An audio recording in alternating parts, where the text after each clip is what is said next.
There's a big breaking story that is just coming in. There's been first signs of Chinese pullback from Pangong Tso, Finger 4 Limited. Chinese pullback from Pangong Tso, Finger 4 area. Some Chinese positions dismantled at Finger 4 ridgeline. That's the latest coming in right there. China has removed some of the 62 new Finger 4 posts. China had raised 300 new positions in Finger 4 after 10th of May. So these are the first signs of Chinese pullback coming in from Pangong Tso, Finger 4 Limited. Chinese pullback from Pangong Tso, Finger 4 area, and Chinese positions have been dismantled. Shiv now joins us live for the latest. Shiv, we spoke about the pullback of the PLA troops from the Galaban Valley, and now the latest coming in is the first sign showing of Chinese pullback from the Pangong Tso, Finger 4 area as well. Would you still view this with an absolutely cautious prism, as you were mentioning earlier? Absolutely. All of this is going to have to be actually verified on the ground, Chaiti, because remember, Pangong Tso is the area in which the mobilization by the Chinese has been the strongest and the biggest. What we know so far is that after May the 10th, the Chinese had moved over 62 posts, nearly 300 positions into that particular area of Pangong Tso. This is the Finger 4 ridgeline, and just east of it, between Finger 4 and Finger 5.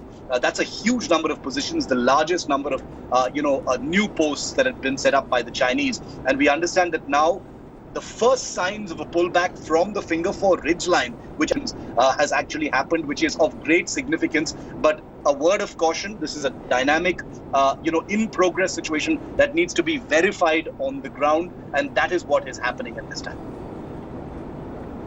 Right. And for in the Galaban Valley, you were reporting as to how a buffer zone has been created as well. What is the situation as of now as far as Pangong Tso is concerned? I do believe that you're waiting for the satellite imagery as well to get a clearer picture. But at the moment, what are your sources revealing on that front? Cautious optimism is what is what is being looked at. That's the note on the ground, Chaiti, because like I said, the trust deficit between India and China is huge right now. There is zero trust between both sides. So any limited pullback of troops or vehicles or posts is something that's going to be looked at with a great deal of caution. But the difference between Pangong and the other areas is in Pangong, there were semi-permanent structures, not just vehicles and camps. And that makes all the difference here, because, moving back vehicles is one thing. Dismantling stone pillboxes and defensive bunkers is an entirely different thing. And I think if the Chinese have actually, like we're reporting now, actually dismantled some of those positions on Finger 4, it's a very big development. But at the same time, the army will be looking at it only as a step in a larger process. It will not be looking at it as a milestone until every demand that the Indians have put forward in their talks so far are met by the Chinese. But to see a disengagement and a relocation of posts in the Finger 4 area is big.